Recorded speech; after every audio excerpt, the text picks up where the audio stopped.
YouTube channel سنہری باتیں official کے ناظرین السلام علیکم۔ ناظرین، قارون کے خزانے کے متعلق آپ نے تاریخی حکایات اور محاورے تو سنے ہوں گے۔ یہ وہی شخص ہے جس کا ذکر اللہ تبارک و تعالیٰ نے قرآن مجید میں نشان عبرت کے طور پر کیا ہے۔ قارون کا قصہ اسرائیلی اور اسلامی دونوں طرح کی روایتوں میں ملتا ہے۔ یہ بنی اسرائیل کا وہی امیر ترین شخص تھا جس کے خزانے کی کنجیاں 300 اونٹوں اور حجروں پر لادے جاتے تھے، اور ہر کنجی چمڑے کی ہوتی تھی جو ایک خزانے کی چابی تھی۔ تاریخ انسانی میں شاید قارون سے زیادہ دولت کسی اور شخص کو عطا کی گئی ہو۔ قارون حضرت موسیٰ علیہ السلام کے چچا یاسور کا بیٹا تھا۔ وہ نہایت ہی حسین اور خوبصورت آدمی تھا۔ یہی وجہ تھی کہ بنی اسرائیل اور قبطی لوگ اسے منور کہا کرتے تھے۔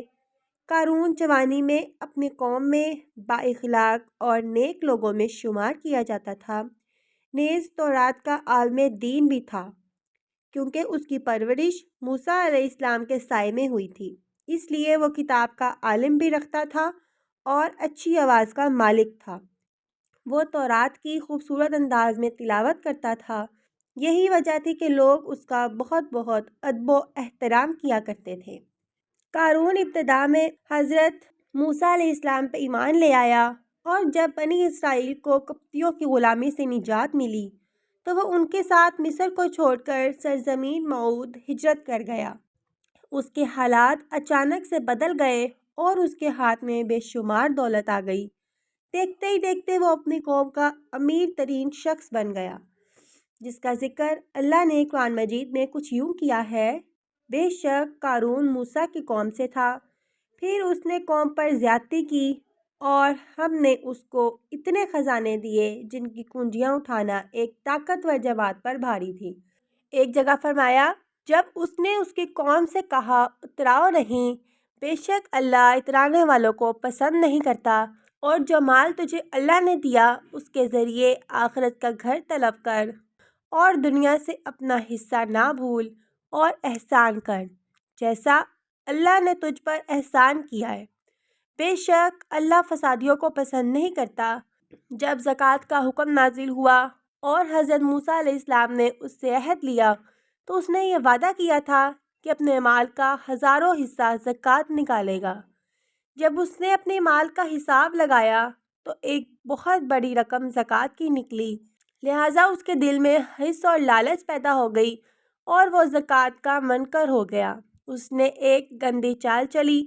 اس نے بنی اسرائیل میں سے ایک گروہ کو جو اس کے حمایتی تھے جمع کیا اور کہا، اے بنی اسرائیل، موسیٰ نے ہمیں بہت سے امور کا حکم دیا جس پر تم لوگوں نے اس کی پیروی کی، اب وہ تم سے تمہارا مال لینا چاہتا ہے۔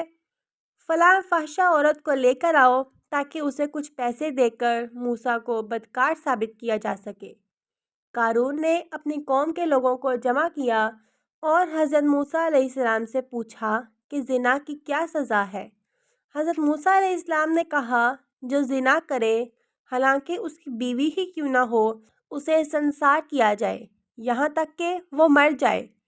قارون نے حضرت موسیٰ علیہ السلام سے کہا، حتیٰ اگر یہ کام آپ نے ہی سر انجام دیا ہو تو بھی؟ حضرت موسیٰ علیہ السلام نے کہا، ہاں، حتیٰ کہ اس کام کو میں نے ہی انجام دیا ہو تو بھی۔ قارون نے کہا، آپ نے فلاں فحشہ عورت سے زنا کیا ہے۔ موسیٰ علیہ السلام نے فرمایا کہ اس عورت کو میرے سامنے لاؤ۔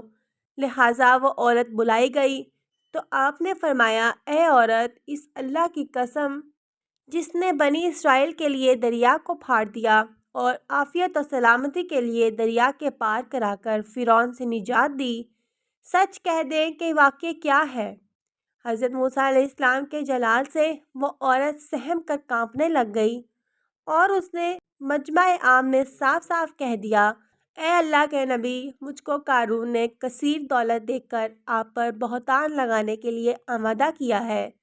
اس وقت حضرت موسیٰ علیہ السلام آبدیدہ ہو کر سجدہ شکر میں گر پڑے، اور بحالت سجدہ آپ نے یہ دعا کی کہ یا اللہ، قارون پر اپنا قہر غضب نازل فرما دے، لہٰذا وہ تمام لوگ جو قارون کے ساتھ تھے وہ اس سے جدا ہو گئے۔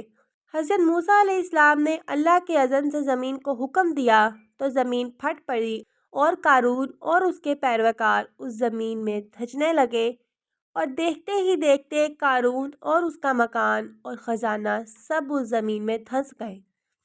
جب یہ زمین میں نابود ہو گئے تو زمین کا شگاف دوبارہ بند ہو گیا۔ قارون کے اس دور کے متعلق بہت سارے تاریخی حکایات نقل کی گئی ہیں، اور تا قیامت قارون اور اس کا خزانہ انسانیت کے لیے نشان عبرت بنی رہے گی۔